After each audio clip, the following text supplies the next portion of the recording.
है साथी हो म चाहिँ आज मुलाको पिकल मुलाको अचार बनाउनको गइरहेको छु है। तपाईँहरूको कुरा चाहिँ मुलाको अचार बनाउनु त ठिकै हो, तर मान्छेहरू सबैजना नेपालबाट मुलाको अचार बोकेर विदेश जान्छन्। म चाहिँ अब घर जाने बेला भएको छ, त्यही भएर मुलाको अचार बोकेर म घर जाँदैछु है। के गर्नु, घरमा बनाउने मान्छे नभएपछि यस्तो हुँदो रहेछ। अब छोरी क्यानाडाबाट आएको, के गर्नु अब उसलाई मुलाको अचार खानु पऱ्यो अरे। त्यही भएर मैले यहीँबाट मुलाको अचार टक्क लाएर बनाउनलाई मुला लिएर आएको छु। अब हेर्नु यहाँको गोवाको मुला फेरि यति मसिन हुन्छ, त्यही पनि यति पनि बल्ल बल्ल पाएर यहाँ सिलासाली खोजेर लिएर आएँ मैले। ल अब यो मुलाको अचार टक्क लाएर बनाएर चाहिँ म हजुरलाई देखाउँछु है। यो चाहिँ मेरो विदेशबाट नेपाल लाने कोसेली है साथीहरू। कस्तो हुन्छ हजुरलाई देखाउँछु। अचम्म नमान्नु होला, मान्छेहरू नेपालबाट विदेश लान्छन् कोसेली, म चाहिँ विदेशबाट नेपाल लाँदैछु मुलाको अचार कोसेली। यो चाहिँ स्पेसल मेरो असुको लागि है। बनाउनलाई यहाँ सामानहरू सब रेडी गरिरहेको छु मैले। काउली मजाले धोएर त्यस्तै काटेँ, यहाँ सबै रेडी गरेको छु। यसलाई मसिनो पारेर काटेर चाहिँ चट्टोसँगले खानु सुकाउनु पऱ्यो है। ल मैले चाहिँ मजाले यसरी पो सुकाएँ हो, विदेशको ठाउँमा के गर्नु, हेर्नु यस्तो लगाएर सानो छैन। मुला चाहिँ मजाले कागजपत्रहरू यसो मिलाएर यसो टुक्रा टाक्री।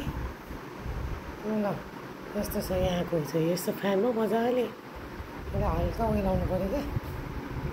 ल है मेरो मुलाको अचार रेडी हुँदैछ नेपाल लानलाई। तोरी भुट्यो मजाले, तोरी मसला रेडी गर्दैछु।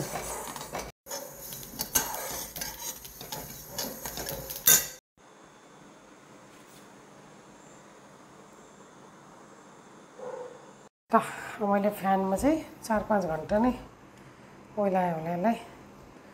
धेरै त गर्न सकिँदैन, फेरि चाहिँ अब हुन्छ धेरै ओइलाउनु पनि मिल्दैन।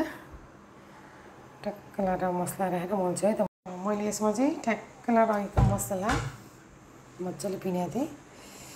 त्यसमा चाहिँ अलिकति खुर्सानी, सुकेको खुर्सानी मजाले यसलाई चाहिँ चिली फ्लेक्स आफैले बनाएर, अलिकति ब्ल्याक सल्ट, अनि त्यसपछि अलिकति नुन, त्यसपछि यो चाहिँ कागतीको रस है राखेर म चलक्क लाएर चाहिँ म टक्क मोल्छु। यहाँ तोरीको तेल मजाले खारेको चाहिँ मजाले राखेर चाहिँ मैले माई गड, ल हेर्नुहोस् यहाँ मुलाको अचार।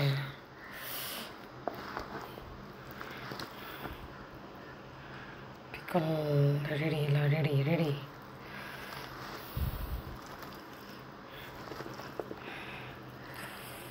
ल मुलाको अचार रेडी भयो।